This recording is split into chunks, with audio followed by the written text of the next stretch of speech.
These buses have facilities for the people with disabilities. Definitely, yes. Even the timer, even the drivers, how many hours they have to drive a bus, all that is insurance from it. No, I think to answer his question, we did not air. I've told you it was a pirate project. The framework wasn't there. I think we even persisted well for 3 years without a clear regulatory framework pushing out until we get this concession. I think we did a very good job. We kept seeing these buses breaking down on the road. Few, I've told you. And we kept seeing long queues waiting for your buses at the Constitution Square. I told you the strategy was that even though you had enough money, you could not add on even one single new bus until the regulatory framework is out and the concession is out. Kakuru Roni says buses may not work unless the road network has been developed. Poor planning is the problem. No, I think it's planning. People have traveled. You go in the city, for example, in the London. I think they have the most narrowest roads but buses are moving well with the current roads in the city. And we're not bringing very long buses. We're coming with our 9.5, 10-meter buses.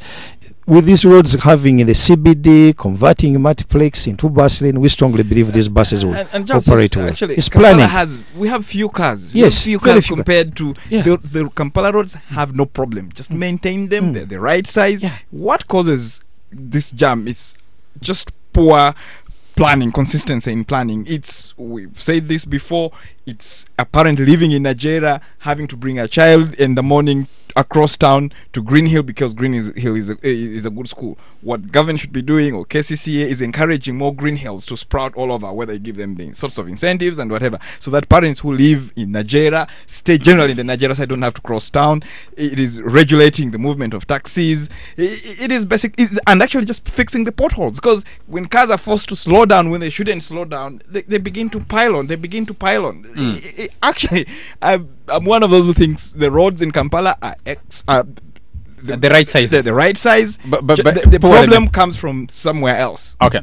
Juko Ivan says, why do we have to give this tender to only Pioneer? We should have multiple players for us to choose. Prompting competition is good for efficiency. Yeah, and I think that was the policy for the government. They advertise internationally, locally, and I think 7 companies put in the expression of interest. They qualified, went to the final stage. Pioneer was awarded only 2 zones. I think the argument or the concern would have been, how soon are we getting another player into the other zones? Actually, that was I've been thinking about that, because you have east and west, and west, where east is Mukono, Luzira, Ntinda, all those, and west is this Hoima Road, Kasubi, and then Masaka Road. If you do a good job, and I'm hoping you do a good job, won't the people in the south, Gaba Road and Tebe Road, start feeling, and the north, which is Kawempe, why I say that would they feel bad that they're being... Apart from the small other petty issue which people have been raising, I think that would have been the focus, because what will happen, someone who stays at Gaba current someone at Kawempe, so we'll have to shift and go live in Mukono so that we can benefit. Okay. Dennis Armstrong says buses won't help people rushing because it takes long to get full, but do you know that people line up for 2 to 3 hours waiting for those buses? Transport will be managed by improving on the road network and getting rid of these trailers out of the city. I also wonder what was the reason for construction of the northern bypass. How do you answer the model? I think it's wrong. I think let me try to help him. Our model is pick and drop. In a city operation, it's not a matter of, you don't make money by overloading buses. These buses will only stop at gazetted bus stops. You pick and drop. I think they will be even whether they are passengers, no passengers. The model is structured on the cost model is on per kilometer based. Yeah. So even though you don't make money on this one, bus number 2, the next one will make money. So I think is wrong on this issue that buses will be faster than even the current 14 seaters. because of the. Are you planning a 24-hour operation or a 12-hour operation? Definitely, the concession gives us 24 hours. But you know that come to around at night, 11:30 to midnight, you reduce and have night buses like any other operation. Charles is Harold Achema here says the need for a low-cost mass transit system for Kampala and the district is long overdue. I advise your guest to make a study visit to Toronto in Canada to study the Toronto transit system, which is one of the best in the world. It enjoys government support. Okay. Have you visited? Did you visit Toronto? I agree, man. Those are the one of the places I've never visited. So it's high time you went. It's high time, All definitely. Buire Derek, now the company, now that the company has a nice concession, they can afford to send you over to do more studies. Definitely. I think they Well, should. he's the boss, so he can. You're the boss. Buire Derek says getting rid of Utoda and introduction of city buses or of city bus services. Is this what you want to get rid of Utoda? No, or they no, can no. transform themselves into a bus company and offer that and mode of bid transport. for the northern Bid and for southern the- routes. Definitely, that's the way to go. We are not here competing with each other. We are supplementing on the public transport. Deacon says let them get people who have Uganda at heart to serve the country. Do you have Uganda at heart? Are you patriotic?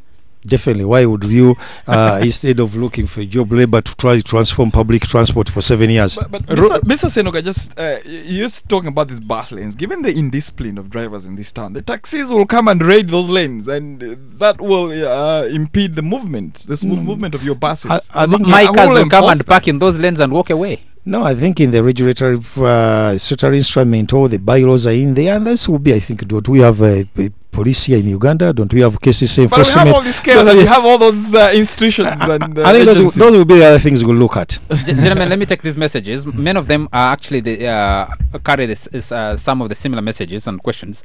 So I'll run through them and you give a general answer towards the end, apart from those that are very specific.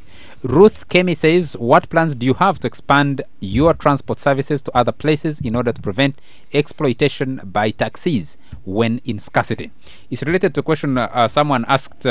Senyonga Comfort says, Mr. Senoga, why is it that transport fares are hiked in the evenings, especially on Mondays and Tuesdays?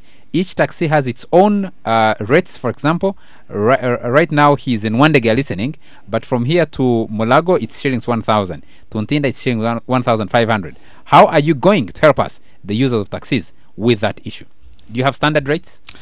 Yeah, as I said, the principle with the city urban public fares, quality of frequency and quality of service. With the fares, even on our pirate, we never increase. Those are the challenges for the current public transport. Not even when it rains, not only Monday and Friday. Thank you very much, Mr. Senoga Fred Bagenda, for making time for the show. We have to bring to the show to an end at this particular point. Thank you very much to all our listeners for joining us tonight and always, and thank you very much to Ban Cafe for the coffee that we have, and of course to Nile Gold for sponsoring this discussion. We'll be inviting you again when the buses finally get on the road, and to ask you more questions about your operations and question other things. From me and Bernard, it is a good evening. KFM Hot Seat. The hottest debate on all relevant topics, live every evening 7 to 8 p.m.